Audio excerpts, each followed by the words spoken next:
हरे ओम।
प्रसाद लाया।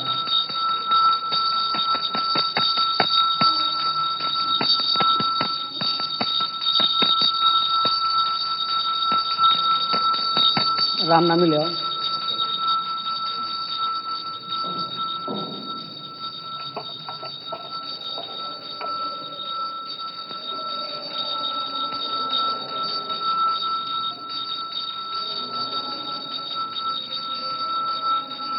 अकाल मृत्युहरणं सर्वव्याधिनाशनं श्रीराम शरणपादोदकं पीत्वा पुनर्जन्म न विद्यते।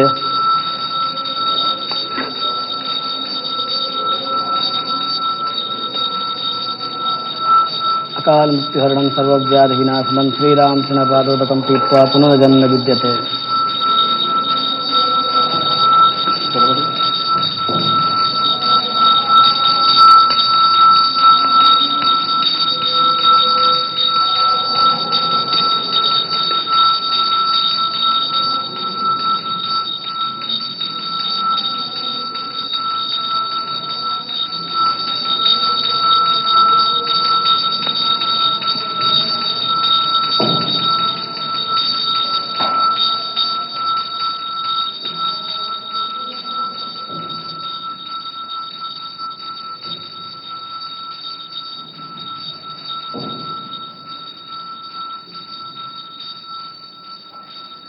महाराज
तायामामद्या मेधयाग्ने मेधाविनं कुरु स्वाहा मेधां मे वरुणो ददातु मेधामग्निः प्रजापतिः मेधामिन्द्रश्च वायुश्च मेधां धाता ददातु मे स्वाहा।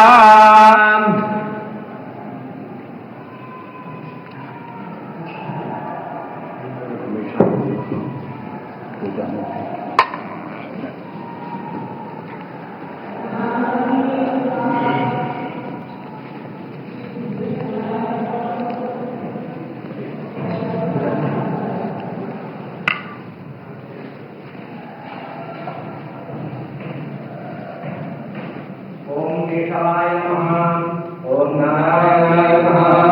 ओम भगवान नमः।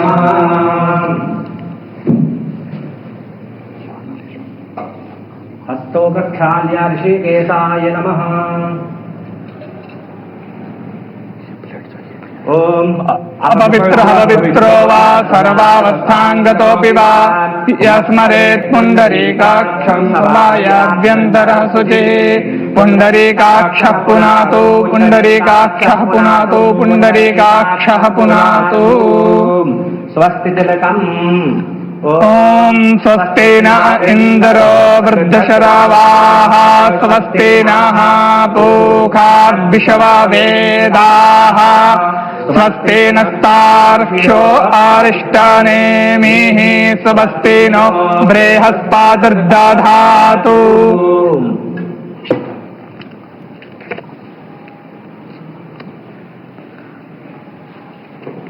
ओम अग्नि ज्योतिर्ज्योतिरग्निः स्वाहा सूर्यो ज्योतिर्ज्योतिः सूर्यः स्वाहा अग्निर्वर्चो ज्योतिर्वर्चः स्वाहा सूर्यो वर्चो ज्योतिर्वर्चः स्वाहा ज्योतिः सूर्यः सूर्यो ज्योतिः स्वाहा चन्द्रमा मनसो जातश्चक्षोः सूर्यो अजायत श्रोत्राद्वायुश्च प्राणश्च मुखादग्निरजायत।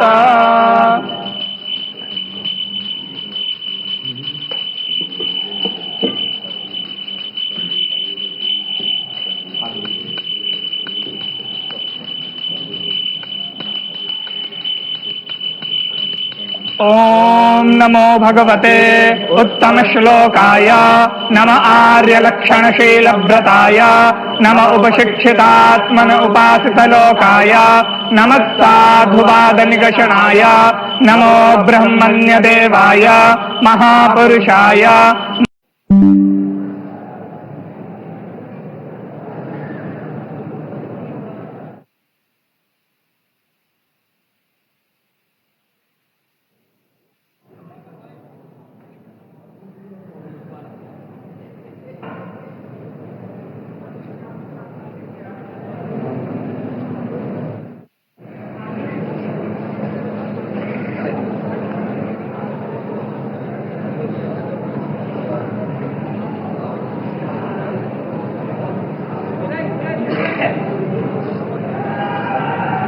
हमारे शरीर से महात्मा जी ने कम समय में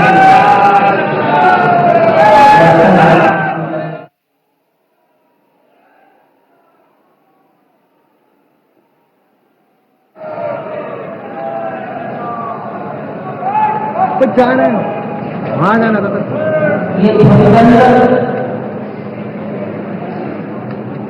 जो शिखर के ऊपर लगाया गया है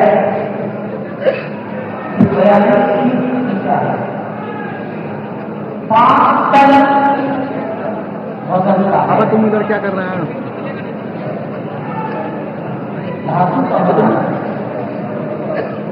अहमदाबाद में बना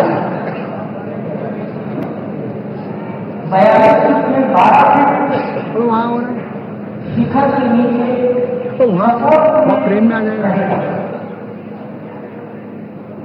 शिखर के ऊपर केवल 30 फीट ऊंचा होगा और शिखर 161 फीट ऊंचाई पर है। तो ध्वज जिस स्तर पर आपकी कुर्सियां लगी हैं उस भूतल से 191 फीट ऊपर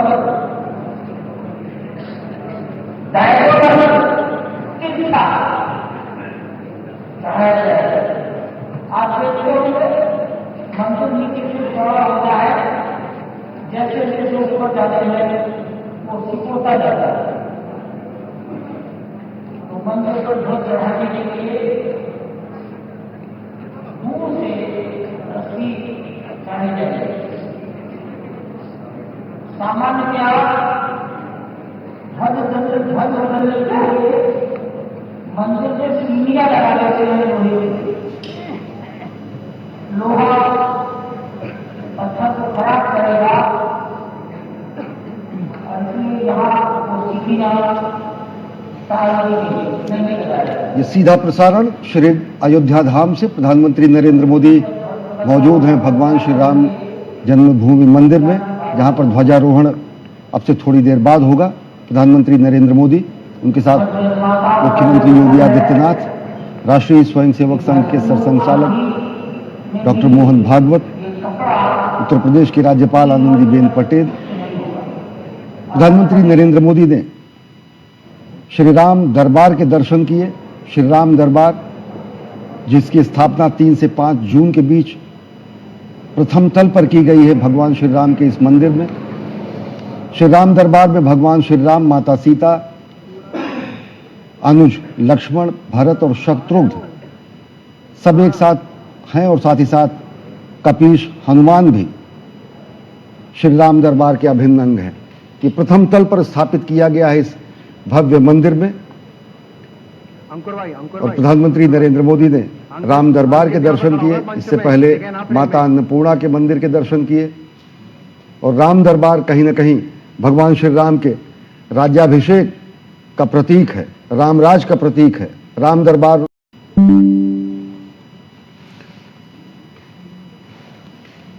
श्री राम दरबार की अद्भुत तस्वीरें हम आपको लगातार दिखा रहे हैं। जनमानस आज 6 से 7 हजार लोग काशी, अयोध्या, मथुरा जैसे धार्मिक नगरियों से इस स्वर्णिम पल के साक्षी बनने के लिए भगवान श्री राम लला के मंदिर के प्रांगण में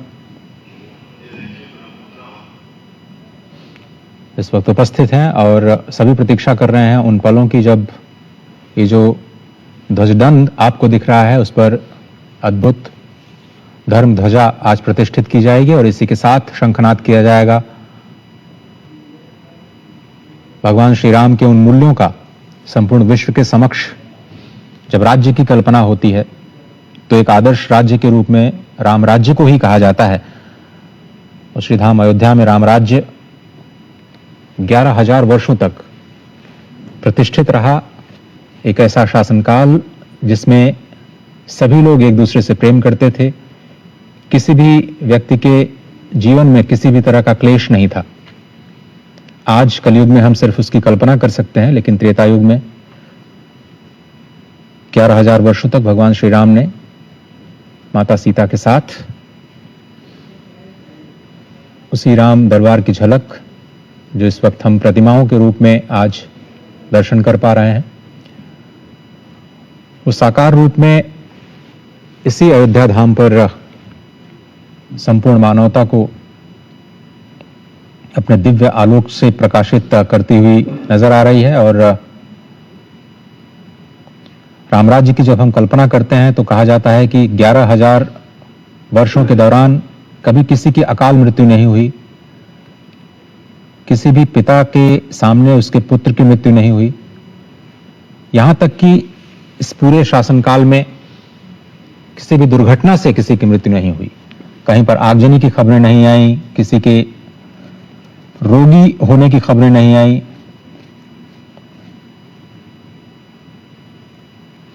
ये अद्भुत तस्वीरें आप देख रहे हैं सीधे श्री अयोध्या धाम से।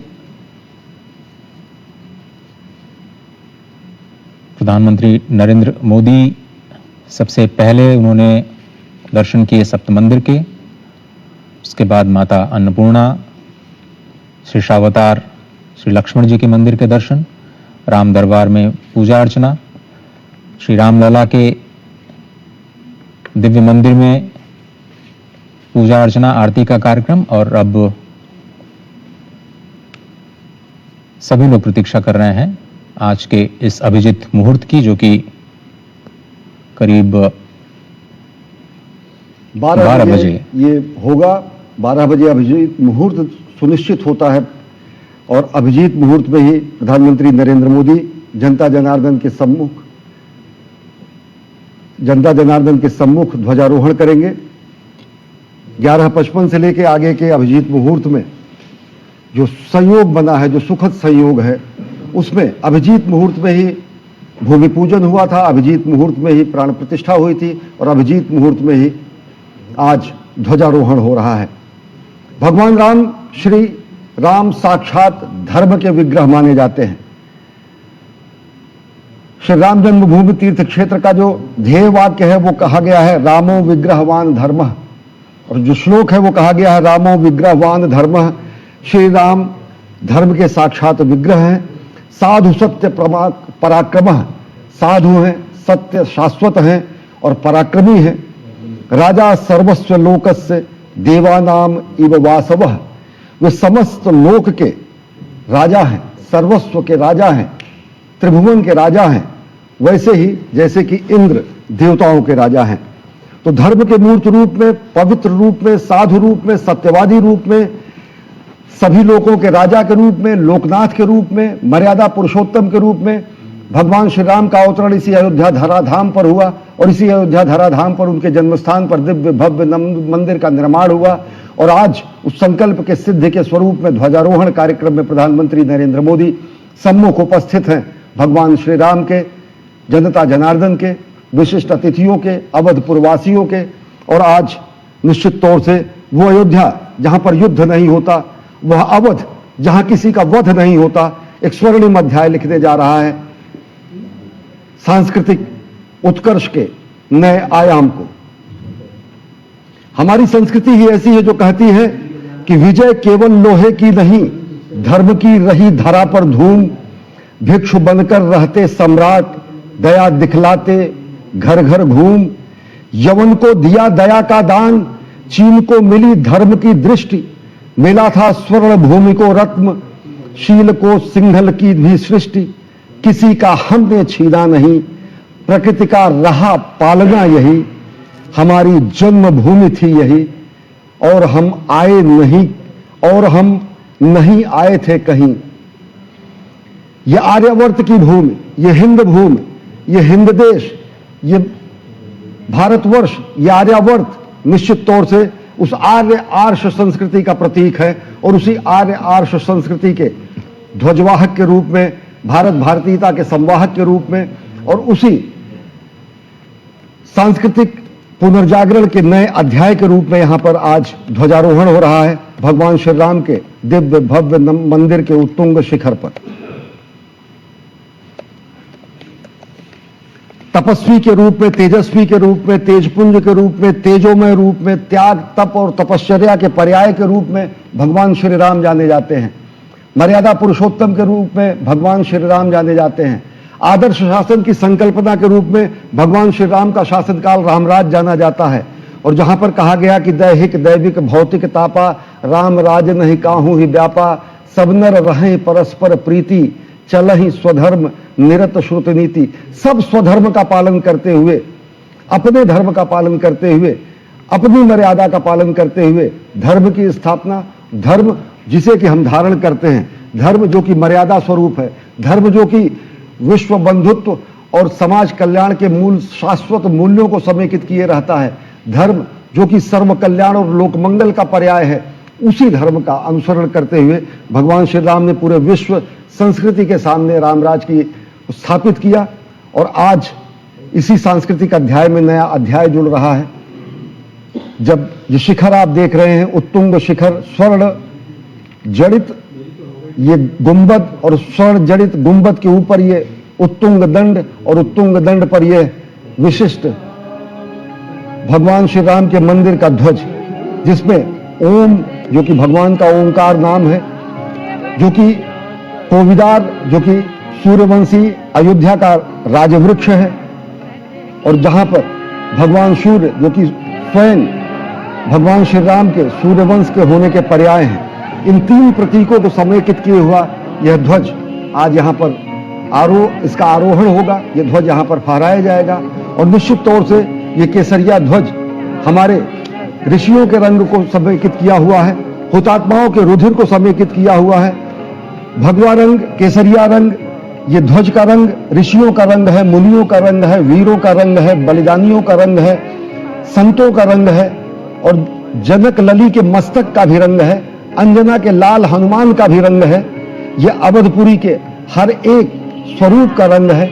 ये भगवा रंग है, ये सनातन सत्य शास्त्र संस्कृति का रंग है, जो अपने आप में वीरता को, पराक्रम को, त्याग को, तपश्चर्या को, बलिदान को और विश्व कल्याण के लिए अपनी अस्थिदान को भी देने वाली संस्कृति का पर्याय है। हमारी ही संस्कृति है जो विश्व कल्याण के लिए अस्थि का दान करती है। महर्षि दधीच ने विश्व कल्याण के लिए वज्र बनाने के लिए अस्थि का दान किया। तो ऐसी समावेशी संस्कृति, ऐसी संकल्पना, ऐसा आदर्श स्वरूप राम राज्य का, ऐसा आदर्श अद्भुत अलौकिक रूप राम दरबार का, जिसके हम साक्षी हो रहे हैं, और कार्यक्रम है श्री राम मंदिर के दिव्य भव्य नव्य मंदिर के ध्वजारोहण का, और प्रधानमंत्री उपस्थित हैं जनता जनार्दन के बीच भगवान श्री राम के सम्मुख। अश्विनी,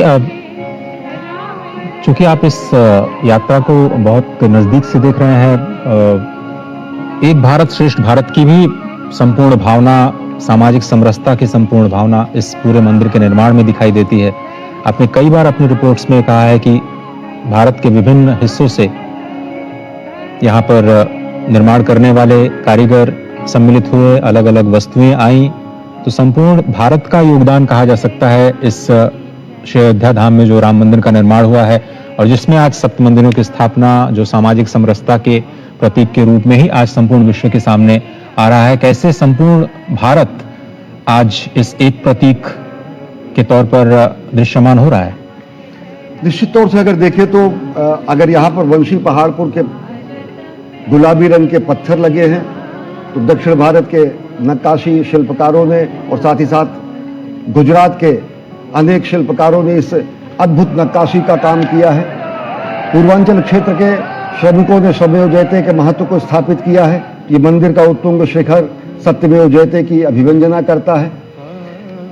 सप्तऋषियों का मंदिर सामाजिक समरसता का अगर द्योतक है, तो भगवान शेषावतार का मंदिर, भगवान शेषनाग का मंदिर, लक्ष्मण का मंदिर यह अद्वितीय स्वरूप बताता है भ्रातृभाव का, अनुज प्रेम का, समादर का, सहोदर के साथ समवाय का, और साथ ही साथ जो सायुज्य की संकल्पना की जाती है उसका ये कहीं न कहीं पर्याय है कि कोई भेद नहीं है भक्त में और देव में। सनातन संस्कृति का यही स्वरूप है। और निश्चित तौर से अगर देखें तो जो ध्वज यहां पर आज फहराया जाएगा, वो ध्वज तकरीबन शिखर से 30 फीट और ऊंचा होगा। 161 फीट के आसपास मंदिर के शिखर की ऊंचाई है। तो 191 फीट के ऊपर धर्मध्वजा, ये भगवा ध्वज, भगवान श्री राम के मंदिर का ध्वज लहराया जाएगा। और निश्चित तौर से ध्वज कहीं ना कहीं इस बात का प्रमाण होता है कि देवों का यहाँ पर वास है। ध्वज इस बात का प्रमाण होता है कि यहाँ अलौकिक ऊर्जा का संचार है। ध्वज इस बात का प्रमाण होता है कि यहाँ पर संस्कृति के संवाहक के रूप में भगवान खुद अधिष्ठित हैं। और ध्वज कर्म का भी प्रधानता होता है। कुरुक्षेत्र में भी ध्वज था, कर्म क्षेत्र में भी ध्वज था। ध्वज हमारे स्वाभिमान का प्रतीक है, ध्वज हमारे अभिमान का प्रतीक है, ध्वज हमारी संस्कृति का प्रतीक है, ध्वज हमारे संपूर्ण अस्तित्व का प्रतीक है। तो संपूर्णता के रूप में आज इस महाकार्य के संपूर्ण होने की स्थिति में ध्वजारोहण की वो क्षण नजदीक है जब प्रधानमंत्री ध्वजारोहण करेंगे। माता अन्नपूर्णा का मंदिर है और साथ ही साथ भगवान श्री राम के इस दरबार को अगर देखें तो भगवान श्री राम, माता जानकी, अनुज, लक्ष्मण, भरत और कपिराज भगवान हनुमान सब यहाँ पर उपस्थित हैं और भगवान का ये दरबार प्रथम तल पर अवस्थित है। श्री राम जन्मभूमि मंदिर के प्रथम तल पर, ये 3 तल का मंदिर है। प्रथम तल पर राम दरबार की स्थापना 3 से 5 जून के बीच अनेक विग्रहों की स्थापना की गई थी इसी वर्ष, और निश्चित तौर से ये अद्भुत स्वाभिमान का प्रतीक, वास्तु का प्रतीक, वास्तु और प्रौद्योगिकी के अद्भुत सम्मिश्रण का प्रतीक, आध्यात्मिकता और आधुनिकता का प्रतीक और भारत भारतीयता का प्रतीक, ये पूरा का पूरा राम मंदिर, जहां पर अपार जन समुदाय उपस्थित है और प्रधानमंत्री नरेंद्र मोदी थोड़ी देर बाद ध्वजारोहण करेंगे। और इससे पहले राम मंदिर के शिखर पर जो फहराया जाने वाला ध्वज है, जिसकी चर्चा हम लगातार कर रहे हैं, उसको विधिवत स्थापित कर दिया गया है। इससे पहले उसका महापूजन रविवार यानी कल संपन्न किया गया, रविवार को संपन्न किया गया था। ध्वजारोहण के जो अनुष्ठानों के कार्यक्रम में कई सारे जो अनुष्ठान हैं वो 21 नवंबर से ही शुरू कर लिए गए और लगातार आप ये जो तस्वीरें देख रहे हैं माता अन्नपूर्णा की, माता अन्नपूर्णा जिनको मां पार्वती का ही एक स्वरूप कहा जाता है, जो अन्नो वै प्राण जिसे कहा जाता है, अन्नो वै ब्रह्मा, स्वयं परब्रह्म का ही स्वरूप है मां अन्नपूर्णा। अन्नदा, अन्नपूर्णेश्वरी के नाम से भी हम जानते हैं। काशी विश्वनाथ में भगवान श्री विश्वनाथ की बिल्कुल समीप ही विराजती है मां अन्नपूर्णा वहां। और पौराणिक कथाओं को अगर हम देखें तो पृथ्वी पर अन्न की स्थापना भी मां ने ही की और उन्हीं की कृपा से हम सभी के घर में धन धान्य की कमी नहीं होती, ऐसा कहा जाता है। शक्ति का स्वरूप है, भोजन और अन्न की देवी है। और श्री राम लला के मंदिर प्रांगण में ही मां अन्नपूर्णा के प्रतिमा भी स्थापित की गई है। हाथों में कलश है और वो कलश हर व्यक्ति के क्षुधापूर्ति का माध्यम है। माता अन्नपूर्णा का यह स्वरूप शक्ति रूपेण संस्था का स्वरूप है। भगवान श्री राम का यह बाल विग्रह अभूतपूर्व ऊर्जा का संचार करता है जब लोग देखते हैं कि 5 सदियों की मनोकामना और मनोरथ पूर्ण हुआ जब प्राण प्रतिष्ठा हुई, और प्राण प्रतिष्ठा के साथ साथ जगत प्रतिष्ठा भी हुई भारत की। सत्य सनातन धर्म अधिष्ठित शुभ मंगल बेला आई, भारत मां की जगत प्रतिष्ठा यज्ञ पताका लहराई। और अब से थोड़ी देर बाद ध्वजारोहण होगा और भारत माता के ही स्वरूप को भी अन्नपूर्णा के स्वरूप में देखा जाता है। पौराणिक रूप से अन्नपूर्णा माता का मंदिर यहाँ परिसर में स्थापित किया गया है और मां भारती को भी हम अन्नपूर्णा के रूप में मानते हैं, जिनके शस्य श्यामल सुजलाम सुफलाम इस पूरे शस्य श्यामला धरती से अन्न निकलता है और देशवासियों के कोटि कोटि देशवासियों का उदर पूजन होता है, क्षुधा समाप्त होती है। और कहा गया है कि अन्नपूर्णा भारत माता जग के सब दुख दैन्य मिटाएं, अर्पित कर दे मातृभूमि को तन मन धन और प्राण को। अन्नपूर्णा माता के रूप में भारत माता भी है अन्नपूर्ण। और देखिए ये विह्वल है, लोग राम धुन पर, वहां पर चलने वाले भजन पर, वहां पर चलने वाले संगीत पर लोग आह्लादित हैं, क्योंकि ये ऐसा युगांतकारी क्षण है जिसकी वर्षों से लोगों की प्रतीक्षा थी। श्रमजीवी भी हैं, अवधपुर के लोग भी हैं, पूर्वांचल के लोग भी हैं, विशिष्ट जन भी हैं। और राम के दरबार में तो खैर कोई विशिष्ट नहीं रहता। भगवान श्री राम के दरबार में समत्व और ममत्व का ही बोध होता है और भाव विह्वल कर देने वाली ये तस्वीरें आप देख रहे हैं श्री राम मंदिर अयोध्या धाम से। अश्विनी, हमारे संविधान की मूल प्रति में भी ये जो राम दरबार है उसकी छवियां अंकित हैं।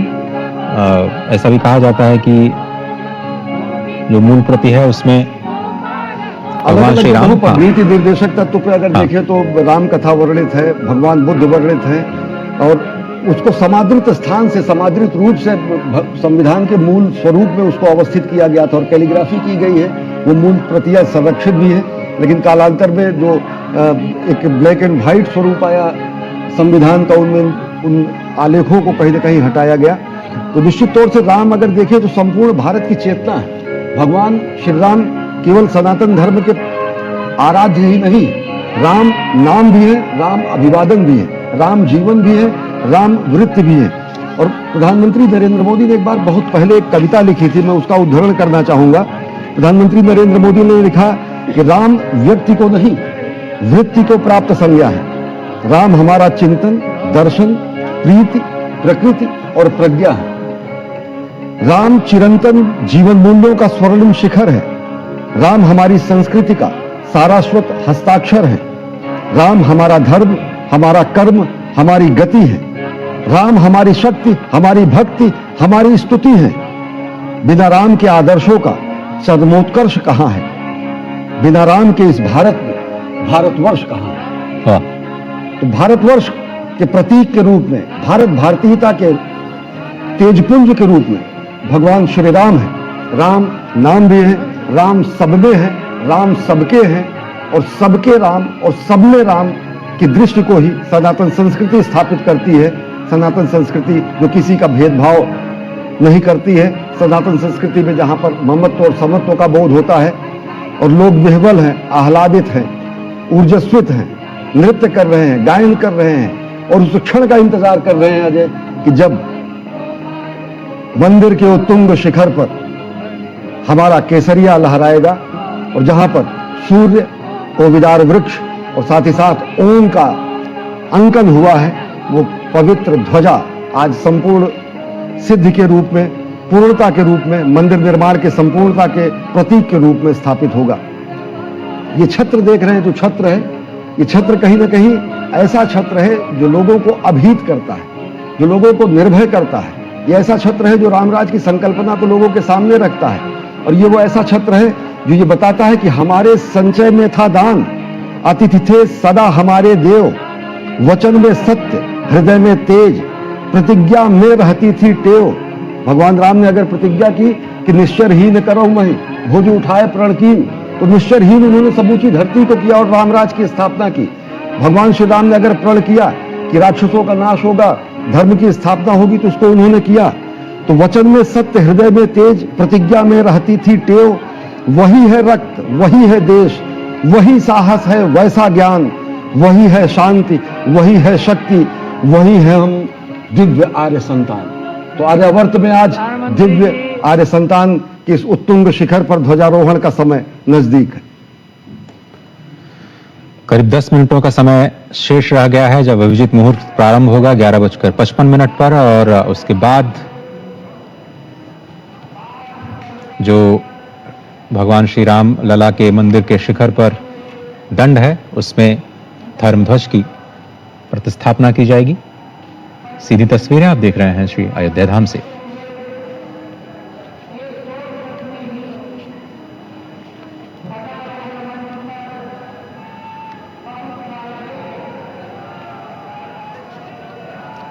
ये ध्वजारोहण का उत्सव इस बात की घोषणा है कि मंदिर का निर्माण पूर्ण हो चुका है, और इस महत् अवसर पर साक्षी बनने के लिए स्वयं प्रधानमंत्री नरेंद्र मोदी देश का प्रतिनिधित्व कर रहे हैं।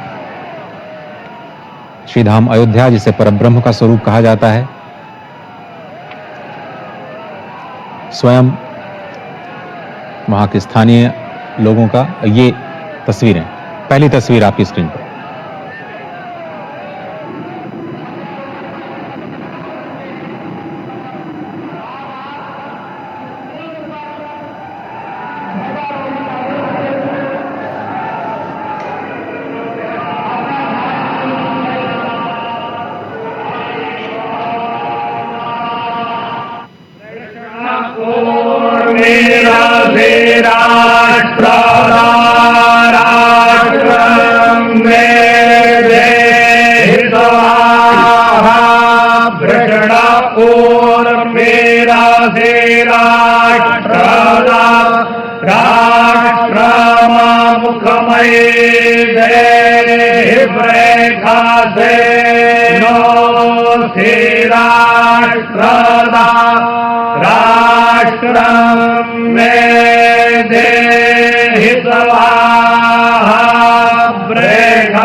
ये अलौकिक क्षण के साक्षी बने हैं। सदियों की मनोकामना पूर्ण हुई है।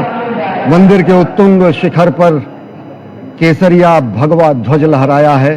कोविदार वृक्ष, ओंकार नाम और भगवान सूर्य के साक्षात स्वरूप को यहाँ पर अंकित किया गया है।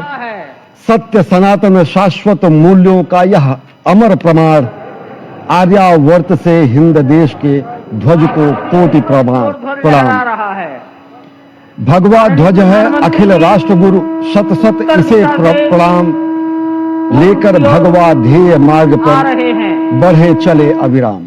और ये पूर्णता का शंखनाद किया जा चुका है। ओम पूर्णमदः पूर्णमिदं पूर्णात् पूर्णमुदच्यते पूर्णस्य पूर्णमादाय पूर्णमेवावशिष्यते। संपूर्ण विश्व में शांति का संदेश, ये उद्घोष की ये परब्रह्म परमात्मा भी पूर्ण है, जो यहाँ है वो भी पूर्ण है, क्योंकि ये पूर्ण से ही उत्पन्न होता है, और पूर्ण को अगर पूर्ण से बाहर निकाला जाए तब भी पूर्ण ही बचता है। यही सनातन का मूल है। सनातन अक्षुण है, सनातन कभी नष्ट नहीं हो सकता है, और इसीलिए उसको सनातन कहा गया है। उस पूर्ण में से पूर्ण भी निकाल लिया जाए तो भी वो पूर्ण ही बचता है, और इसीलिए कभी इसका क्षय नहीं होता है।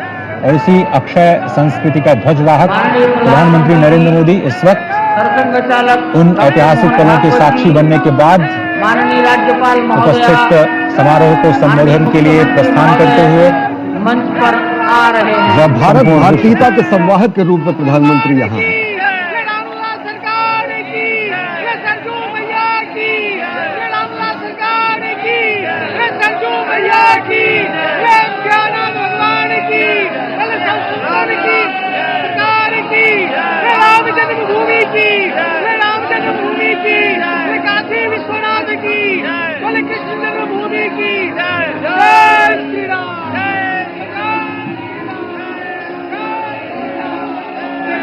मंच की ओर से आपका अभिवादन किया गया।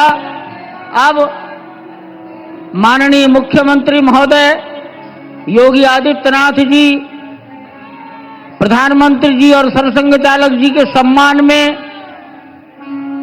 उनको कुछ भेंट करेंगे, और भेंट के पश्चात अपना सम्मान भाषण सबको देंगे।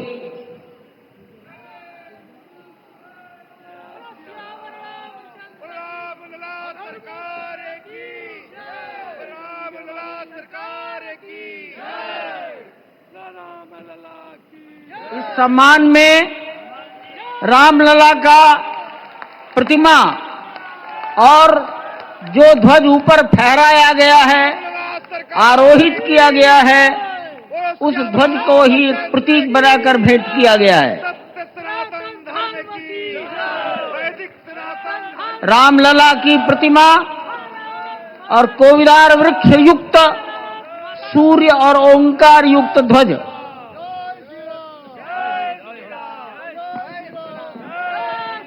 सियावर रामचंद्र भगवान की, माता जानकी की, सरयू मैया की, भारत माता की, नमः पार्वती पतिये हर हर।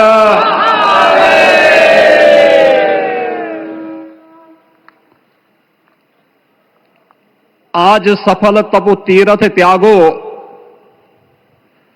आज सुफल जप जोग विरागो, सफल सकल शुभ साधन साजो, राम तुम्हें अवलोकत आजो। श्री अयोध्या धाम में मर्यादा पुरुषोत्तम भगवान श्री राम के भव्य मंदिर पर ध्वजारोहण एक यज्ञ की पूर्णाहुति नहीं, बल्कि एक नए युग का शुभारंभ है। इस अवसर पर भारत के भाग्य को वैश्विक मंच पर एक नई ऊंचाई पर पहुंचाने वाले दुनिया के सबसे लोकप्रिय राजनेता और भारत के यशस्वी प्रधानमंत्री आदरणीय श्री नरेंद्र मोदी जी का मैं उत्तर प्रदेश सरकार और उत्तर प्रदेश वासियों की ओर से, सभी राम भक्तों की ओर से हृदय से स्वागत करता हूं, अभिनंदन करता हूं।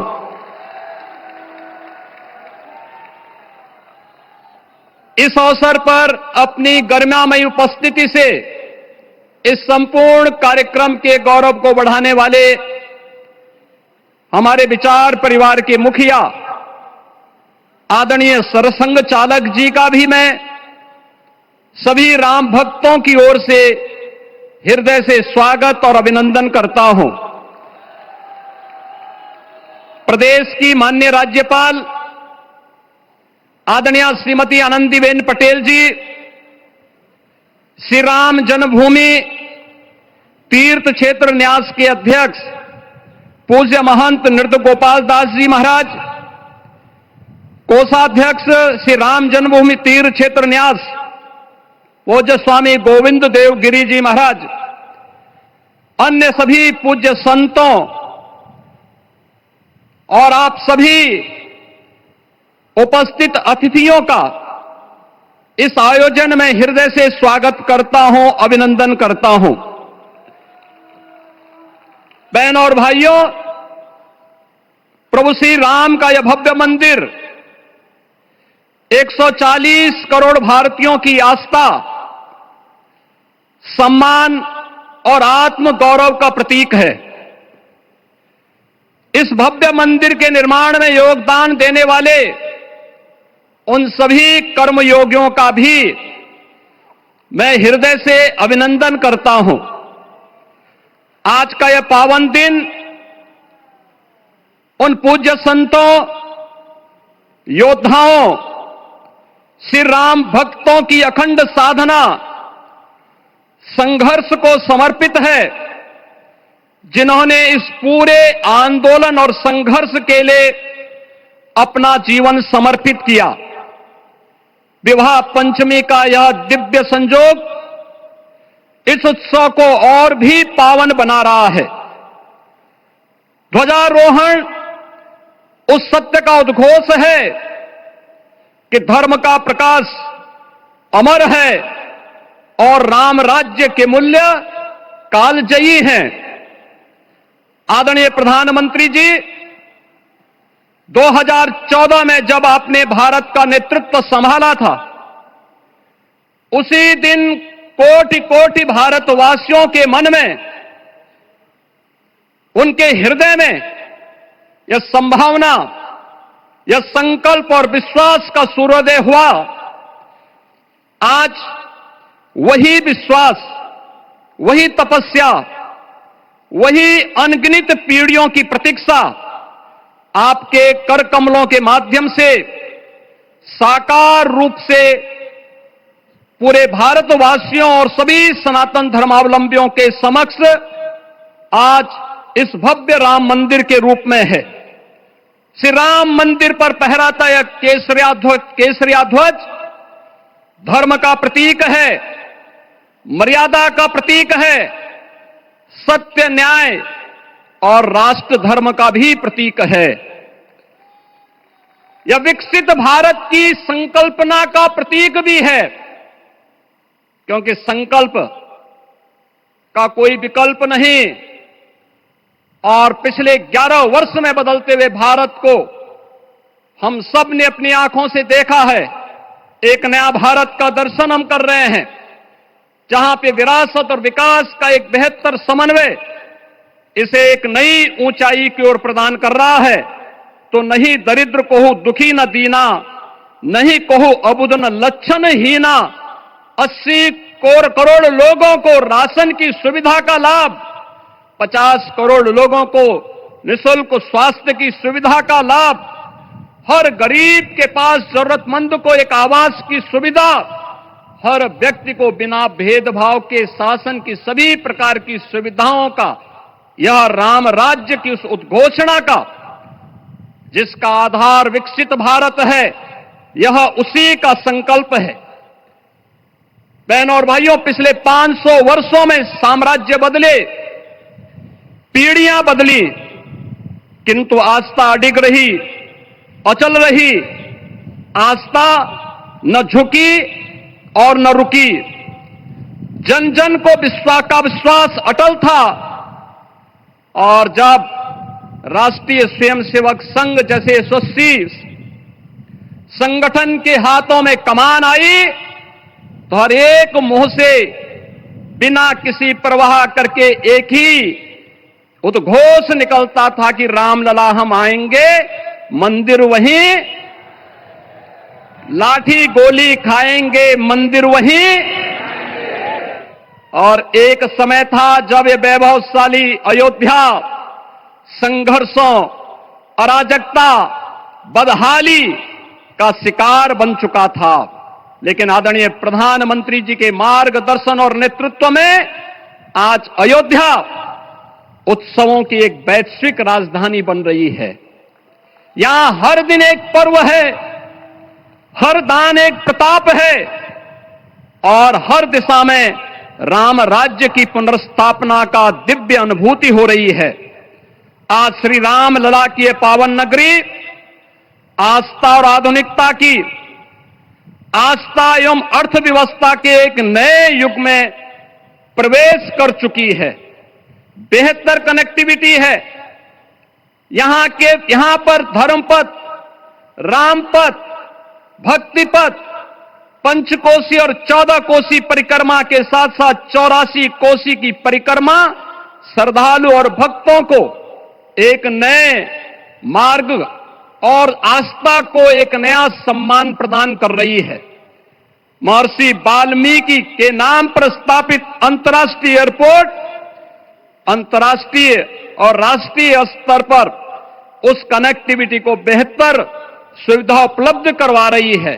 हर प्रकार की सुविधा आज अयोध्या धाम में इसे आस्था और आधुनिकता के साथ ही आस्था और अर्थव्यवस्था के एक नए केंद्र के रूप में और देश की पहली सोलर सिटी के रूप में भी, इसे सस्टेनेबल स्मार्ट सिटी के रूप में इस नई अयोध्या का दर्शन आदरणीय प्रधानमंत्री जी के मार्गदर्शन में आज हम सबको देखने को मिल रहा है। आज का यह दिन हम सबके लिए, हर भारतवासी के लिए, हर सनातन धर्मावलंबी के लिए आत्म गौरव का दिन है, राष्ट्र गौरव का दिन है। इस अवसर पर अपने व्यस्ततम दिनचर्या से आदरणीय प्रधानमंत्री जी ने इस कार्यक्रम में समय निकाल करके प्रभु श्री राम के भव्य मंदिर में इस केसरिया ध्वज का आरोहण स्वयं अपने कर कमलों से किया है। मैं इस अवसर पर उनका हृदय से आभार व्यक्त करते हुए अभिनंदन। सज्जन माता भगिनी, आज हम सबके लिए एक सार्थकता का दिवस है। इतने लोगों ने सपना देखा, इतने लोगों ने प्रयास किए, इतने लोगों ने अपने प्राण अर्पण किए। आज उनकी स्वर्गस्थ आत्मा तृप्त हुई होगी। आज वास्तव में अशोक जी को वहां शांति मिली होगी।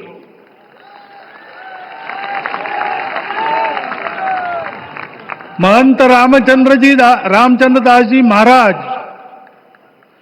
श्रीमान डालमिया जी, कितने संत, कितने गृहस्थ, कितने विद्यार्थी, उन्होंने अपना प्राणार्पण किया, अपना पसीना बहाया। जो पीछे रहे वो भी रोज ये इच्छा मन में व्यक्त करते रहे कि मंदिर बनेगा बनेगा, बन गया। और आज उस मंदिर निर्माण की शास्त्रीय प्रक्रिया पूर्ण हो गई, ध्वजारोहण हो गया।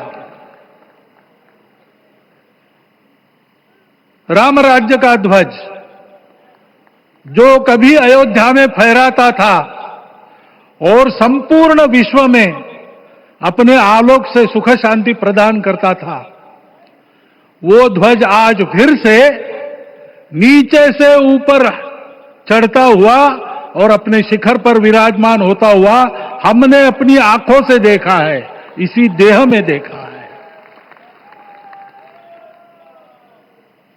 ध्वज प्रतीक होता है। इतना ऊंचा ध्वज चढ़ाना कितना समय लगा आप जानते हैं। मंदिर बनने में भी समय लगा। 500 साल छोड़े तो भी 30 साल तो लगे ही। उस मंदिर के रूप में हमने कुछ तत्वों को ऊपर पहुंचाया है।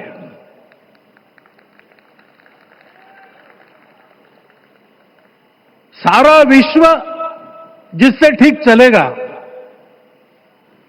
अपने व्यक्तिगत जीवन, पारिवारिक जीवन से लेकर तो सृष्टि जीवन तक सबका जीवन जिससे ठीक चलेगा,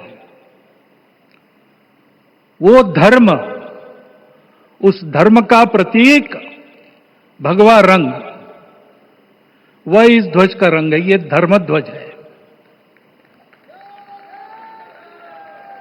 इस धर्म ध्वज पर रघुकुल का प्रतीक कोविदार वृक्ष है।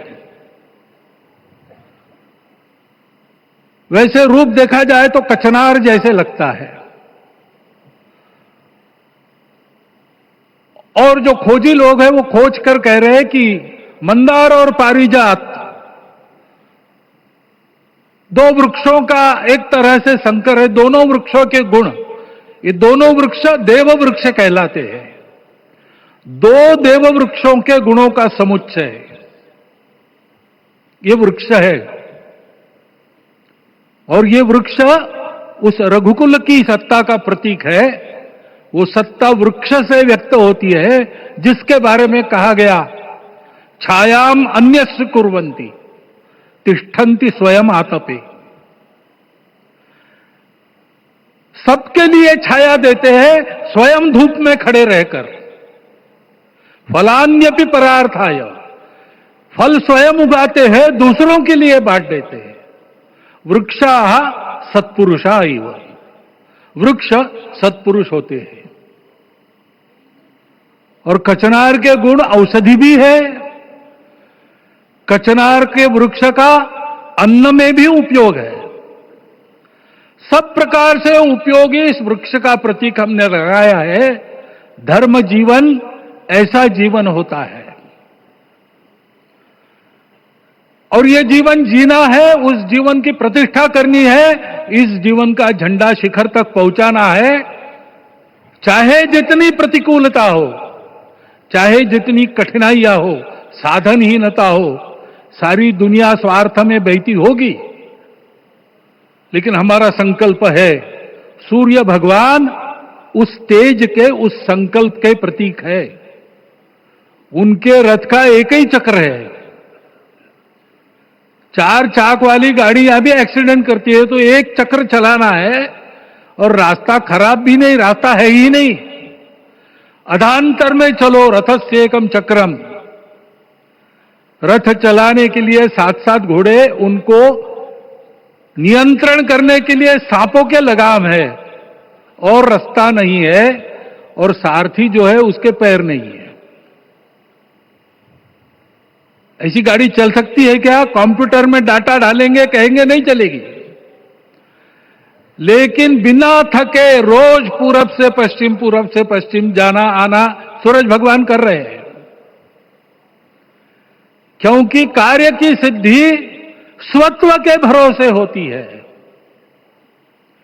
हिंदू समाज ने लगातार 500 साल और बाद के दीर्घ आंदोलन में अपने इस स्वत्व को सिद्ध किया, और रामलला आ गए, मंदिर बन गया। यही बात सत्य पर आधारित धर्म, सत्य जो प्रतिनिधित्व होता है ओंकार से, वो सारी दुनिया को देने वाला भारत हमको खड़ा करना है। हमारे इस संकल्प का प्रतीक यह राम मंदिर, उसकी प्रक्रिया आज हमने पूरी कर ली है। यह धर्म, यह ज्ञान, यह छाया, यह सुफल संपूर्ण दुनिया में बांटने वाला भारतवर्ष खड़ा करने का काम अपना शुरू हो गया है। उसको, इस प्रतीक को देखकर, हिम्मत रखकर, उसी प्रकार सतत प्रयास करते हुए सब प्रकार की विपरीतताओं में भी हम सबको मिलके करना पड़ेगा। आज ये हमारे कृतार्थता का दिवस है और आज हमारे संकल्प की पुनरावृत्ति का ये दिवस है। वो संकल्प हमको हमारे पूर्वजों ने दिया है। एतद् देश प्रसूतस्य सकाशाद अग्र जन्मनात्। इस देश के जन्मे हुए अग्र जन्मना है, सबसे प्राचीन है, इसलिए बड़े भाई है। वो ऐसा जीवन जिए कि स्वम स्वम चरित्रम शिक्षेरन पृथिव्याम सर्वमानवा। पृथ्वी के सर्व मानव अपने अपने चरित्र की शिक्षा, जीवन की विद्या भारतवासियों से सीखे। ऐसे भारतवासियों का परम वैभव संपन्न, सर्वशक्ति संपन्न और सबके लिए खुशी बांटने वाला, शांति बांटने वाला, सबको विकास के सुफल देने वाला भारतवर्ष खड़ा करना है। ये विश्व की अपेक्षा है, हमारा कर्तव्य है। मंदिर में श्री राम लला विराजमान है, उनका नाम ले और इस कार्य की गति हम बढ़ाए। इतना एक विषय आपके सामने रखता हूं। जैसा सपना देखा था उन लोगों ने, रामदास स्वामी ने कहा था, स्वप्नी जे देखिले रात्रि ते ते तैसे ची हो तसे। ऐसा सपना उन्होंने देखा था, बिल्कुल वैसा। और मैं कहूं कि उन्होंने जो सपना देखा था उससे भी अधिक भव्य और अधिक सुंदर ये मंदिर बन गया है। हमारे हृदय में वो निश्चय का सृजन करे, तपस का सृजन करे। ये शुभकामना मैं आप सबको देता हूं और मेरे शब्दों को विराम देता हूं। माननीय प्रधानमंत्री अपना संबोधन, अपने विचार संपूर्ण विश्व को प्रदान करें, ये निवेदन मैं उनके सम्मुख करता हूं।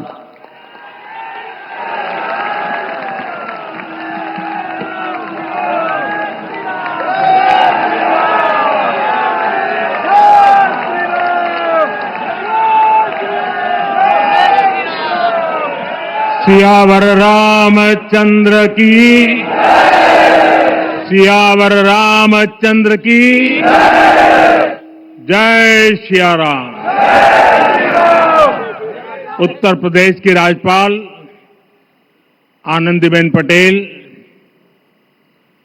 राष्ट्रीय स्वयंसेवक संघ के परम पूजनीय सरसंघ चालक डॉक्टर मोहन भागवत जी, उत्तर प्रदेश के मुख्यमंत्री योगी आदित्यनाथ जी, श्री राम जन्मभूमि तीर्थ क्षेत्र ट्रस्ट के अध्यक्ष पूज्य महंत नृत्य गोपाल दास जी, पूज्य संत समाज,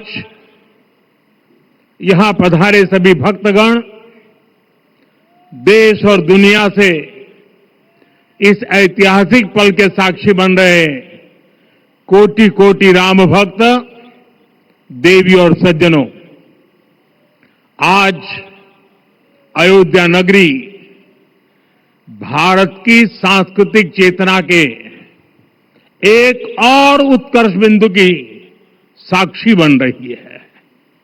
आज संपूर्ण भारत, संपूर्ण विश्व राममय है।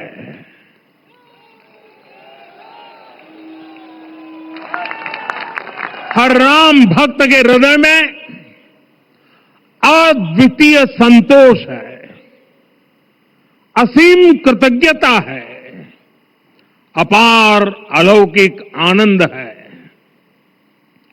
सदियों के घाव भर रहे हैं, सदियों की वेदना आज विराम पा रही है। सदियों का संकल्प आज सिद्धि को प्राप्त हो रहा है।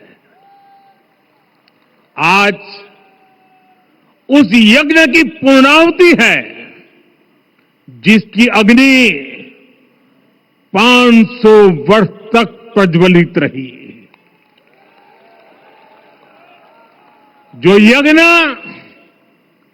एक पल भी आस्था से डिगा नहीं, एक पल भी विश्वास से टूटा नहीं।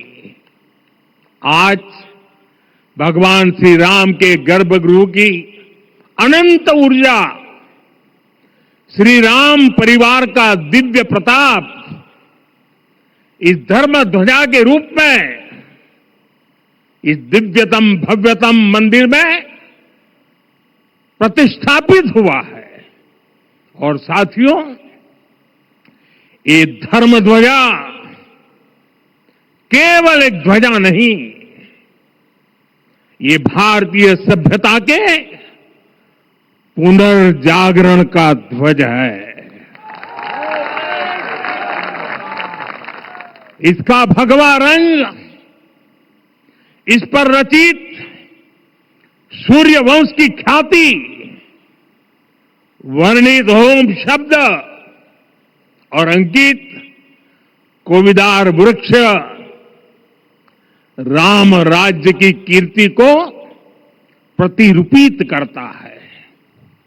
ये ध्वज संकल्प है, ये ध्वज सफलता है, ये ध्वज संघर्ष से सृजन की गाथा है, ये ध्वज सदियों से चले आ रहे स्वप्नों का साकार स्वरूप है। ये ध्वज संतों की साधना और समाज की सहभागिता की सार्थक परिणति है। साथियों, आने वाली सदियों और सहस्त्र शताब्दियों तक ये धर्म ध्वज प्रभु राम के आदर्शों और सिद्धांतों का उद्घोष करेगा। ये धर्म ध्वज आह्वान करेगा, सत्यमेव जयते नानृतम, यानी जीत सत्य की ही होती है, असत्य की नहीं। ये धर्म ध्वज उद्घोष करेगा, सत्यम एक पदम ब्रह्म सत्य धर्म प्रतिष्ठित, अर्थात सत्य ही ब्रह्म का स्वरूप है, सत्य में ही धर्म स्थापित है। ये धर्म ध्वज प्रेरणा बनेगा, प्राण जाए पर वचन न जाहि, अर्थात जो कहा जाए वही किया जाए। ये धर्म ध्वज संदेश देगा, कर्म प्रधान विश्व रची राखा, अर्थात विश्व में कर्म और कर्तव्य की प्रधानता हो। ये धर्म ध्वज कामना करेगा, बैर न विग्रह आस न त्रासा, सुखमय ताही सदा सब आशा, यानी भेदभाव, पीड़ा, परेशानी से मुक्ति, समाज में शांति और सुख हो। ये धर्म ध्वज हमें संकल्पित करेगा, नहीं दरिद्र को दुखी न दीना, यानी हम ऐसा समाज बनाएं जहां गरीबी न हो, कोई दुखी या लाचार न हो। साथियों, हमारे ग्रंथों में कहा गया है, आरोपितम ध्वजम दृष्ट्वा ये अभिनंदनित धार्मिका ते अपि सर्वे प्रमुच्यते महापातक कोटि भी, यानी जो लोग किसी कारण मंदिर नहीं आ पाते और दूर से मंदिर के ध्वज को प्रणाम कर लेते हैं, उन्हें भी उतना ही पुण्य मिल जाता है। साथियों, ये धर्म ध्वज भी इस मंदिर के ध्येय का प्रतीक है। ये ध्वज दूर से ही राम लला की जन्मभूमि के दर्शन कराएगा और युगों युगों तक प्रभु श्री राम के आदेशों और प्रेरणाओं को मानव मात्र तक पहुंचाएगा। साथियों, मैं संपूर्ण विश्व के करोड़ों राम भक्तों को इस अविस्मरणीय क्षण की, इस अद्वितीय अवसर की हार्दिक शुभकामनाएं देता हूं। मैं आज उन सभी भक्तों को भी प्रणाम करता हूं, हर उस दानवीर का भी आभार व्यक्त करता हूं जिसने राम मंदिर निर्माण के लिए अपना सहयोग दिया। मैं राम मंदिर के निर्माण से जुड़े हर श्रमवीर, हर कारीगर, हर योजनाकार, हर वास्तुकार, सभी का अभिनंदन करता हूं। साथियों, अयोध्या वह भूमि है जहां आदर्श आचरण में बदलते हैं। यही वह नगरी है जहां श्री राम ने अपना जीवन पथ शुरू किया था। इसी अयोध्या ने संसार को बताया कि एक व्यक्ति कैसे समाज की शक्ति से, उसके संस्कारों से पुरुषोत्तम बनता है। जब श्री राम अयोध्या से वनवास को गए तो वे युवराज राम थे, लेकिन जब लौटे तो मर्यादा पुरुषोत्तम बनकर के आए।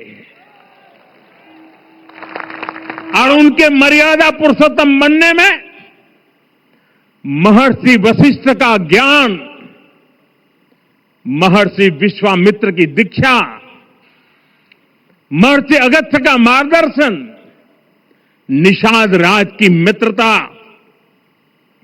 मां शबरी की ममता, भक्त हनुमान का समर्पण, इन सब की अनगिनत ऐसे लोगों की महत्वपूर्ण भूमिका रही है।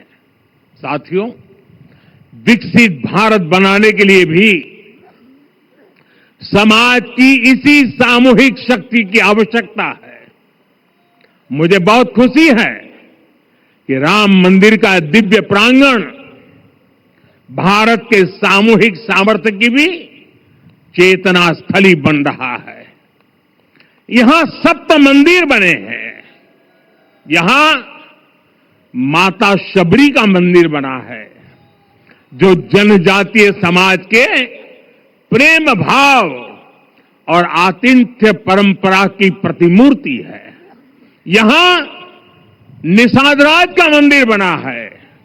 ये उस मित्रता का साक्षी है जो साधन नहीं, साध्य को, उसकी भावना को पूजती है। यहां एक ही स्थान पर माता अहिल्या है, महर्षि वाल्मीकि है, महर्षि वशिष्ठ है, महर्षि विश्वामित्र है, महर्षि अगस्त्य है और संत तुलसीदास है। रामलला के साथ साथ इन सभी ऋषियों के दर्शन भी यहीं पर होते हैं। यहां जटायु जी और गिलहरी की मूर्तियां भी हैं, जो बड़े संकल्पों की सिद्धि के लिए हर छोटे से छोटे प्रयास के महत्व को दिखाती है। मैं आज हर देशवासी से कहूंगा कि वो जब भी राम मंदिर आए तो सप्त मंदिर के दर्शन भी अवश्य करें। ये मंदिर हमारी आस्था के साथ साथ मित्रता, कर्तव्य और सामाजिक सद्भाव के मूल्यों को भी शक्ति देते हैं। साथियों, हम सब जानते हैं हमारे राम भेद से नहीं, भाव से जुड़ते हैं। उनके लिए व्यक्ति का कुल नहीं, उसकी भक्ति महत्वपूर्ण है। उन्हें वंश नहीं, मूल्य प्रिय है। उन्हें शक्ति नहीं, सहयोग महान लगता है। आज हम भी उसी भावना से आगे बढ़ रहे हैं। पिछले 11 वर्षों में महिला, दलित, पिछड़े, अति पिछड़े, आदिवासी, वंचित, किसान, श्रमिक, युवा, हर वर्ग को विकास के केंद्र में रखा गया है। जब देश का हर व्यक्ति, हर वर्ग, हर क्षेत्र सशक्त होगा, तब संकल्प की सिद्धि में सबका प्रयास लगेगा और सबके प्रयास से ही 2047 जब देश आजादी के 100 साल मनाएगा, हमें 2047 तक विकसित भारत का निर्माण करना ही होगा। साथियों, रामलला की प्राण प्रतिष्ठा के ऐतिहासिक अवसर पर मैंने राम से राष्ट्र के संकल्प की चर्चा की थी। मैंने कहा था कि हमें आने वाले 1000 वर्षों के लिए भारत की नींव मजबूत करनी है। हमें याद रखना है, जो सिर्फ वर्तमान का सोचते हैं वो आने वाली पीढ़ियों के साथ अन्याय करते हैं। हमें वर्तमान के साथ साथ भावी पीढ़ियों के बारे में भी सोचना है, क्योंकि हम जब नहीं थे ये देश तब भी था, जब हम नहीं रहेंगे ये देश तब भी रहेगा।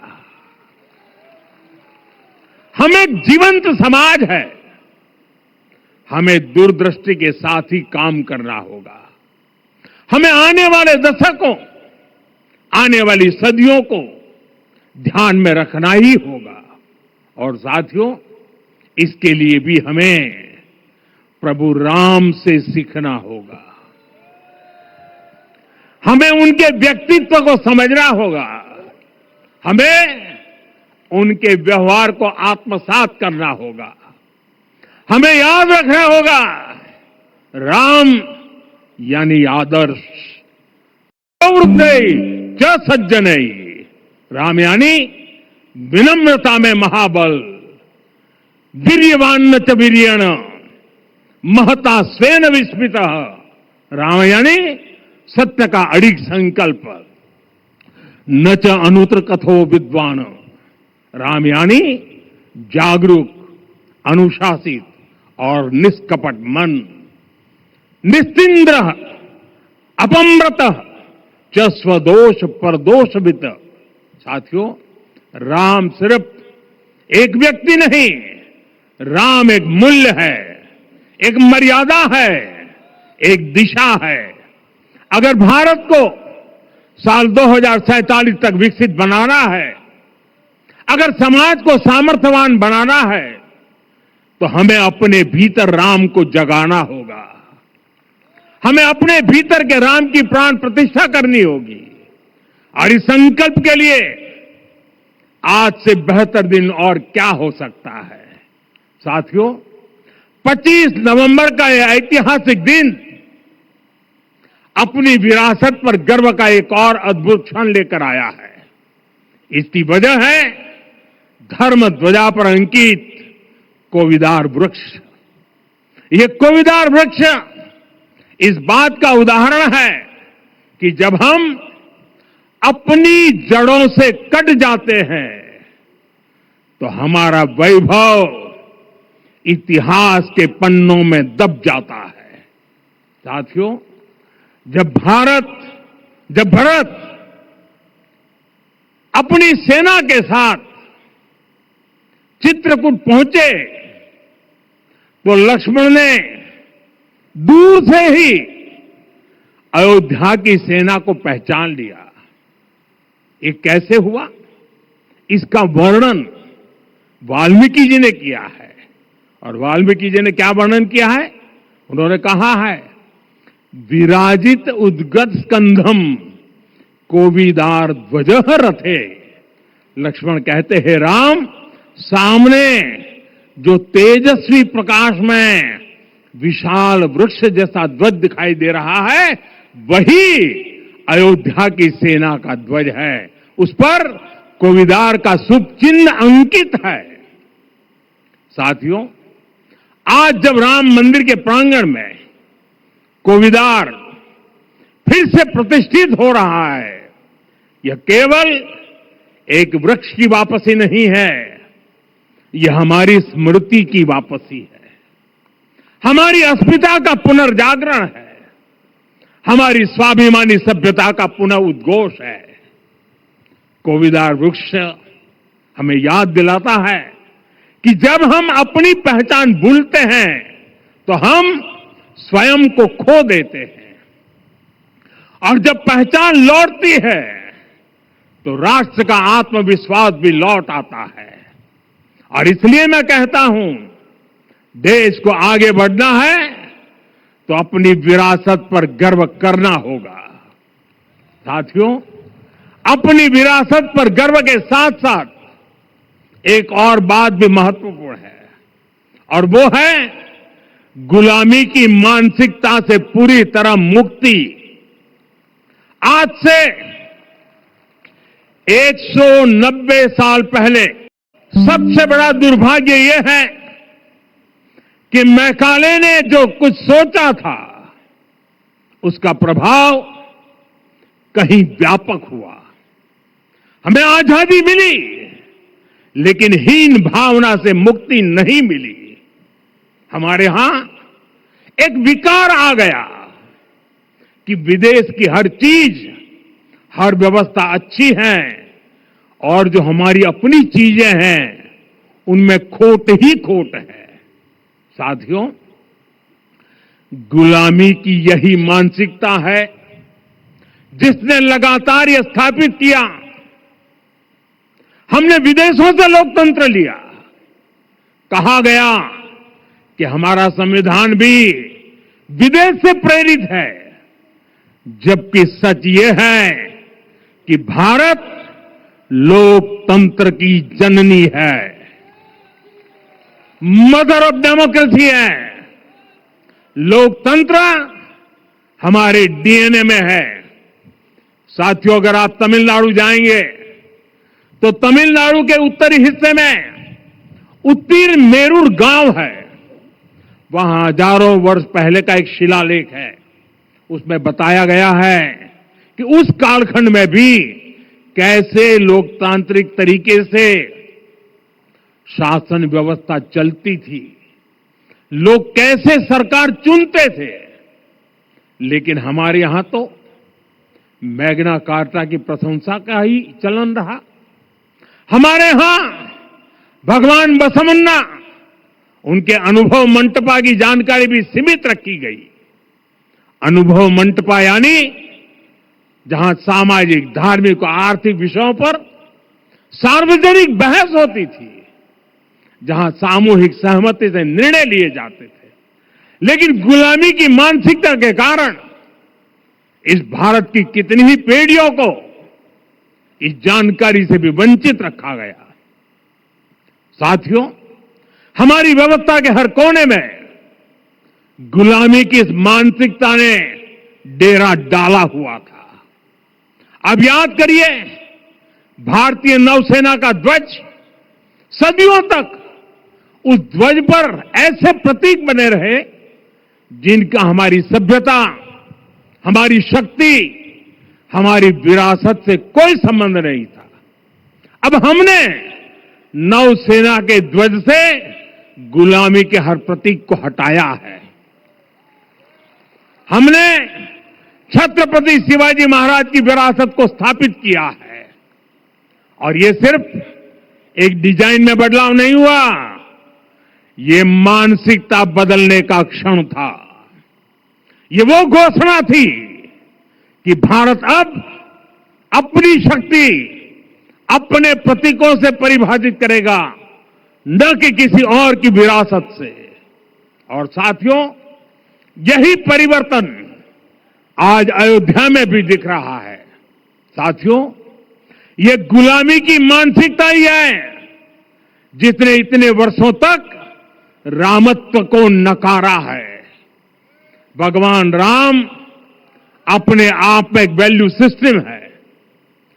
ओरछा के राजा राम से लेकर रामेश्वरम के भक्त राम तक और शबरी के प्रभु राम से लेकर मिथिला के पाहुन राम जी तक भारत के हर घर में, हर भारतीय के मन में और भारतवर्ष के हर कण कण में राम है। लेकिन गुलामी की मानसिकता इतनी हावी हो गई कि प्रभु राम को भी काल्पनिक घोषित किया जाने लगा। साथियों, अगर हम ठान ले अगले 10 साल में मानसिक गुलामी से पूरी तरह मुक्ति पा लेंगे, और तब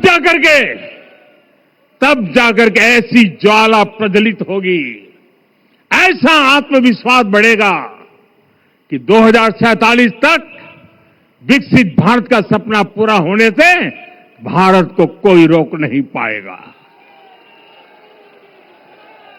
आने वाले 1000 वर्ष के लिए भारत की नींव तभी सशक्त होगी जब मैकाले की गुलामी के प्रोजेक्ट को हम अगले 10 साल में पूरी तरह ध्वस्त करके दिखा देंगे।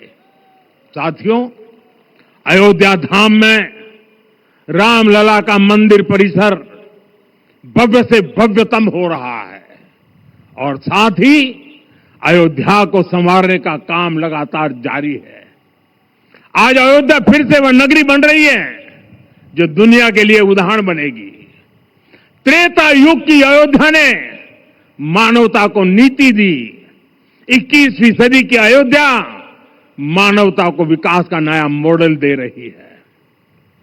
तब अयोध्या मर्यादा का केंद्र थी, अब अयोध्या विकसित भारत का मेरुदंड बनकर उभर रही है। साथियों, भविष्य की अयोध्या में पौराणिकता और नूतनता का संगम होगा। सरयू जी की अमृत धारा और विकास की धारा एक साथ बहेगी।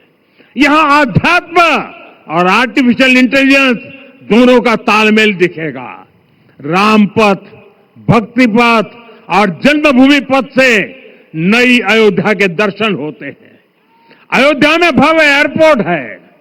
अयोध्या में आज शानदार रेलवे स्टेशन है। वंदे भारत और अमृत भारत एक्सप्रेस जैसी ट्रेनें अयोध्या को बाकी देश से जोड़ रही हैं।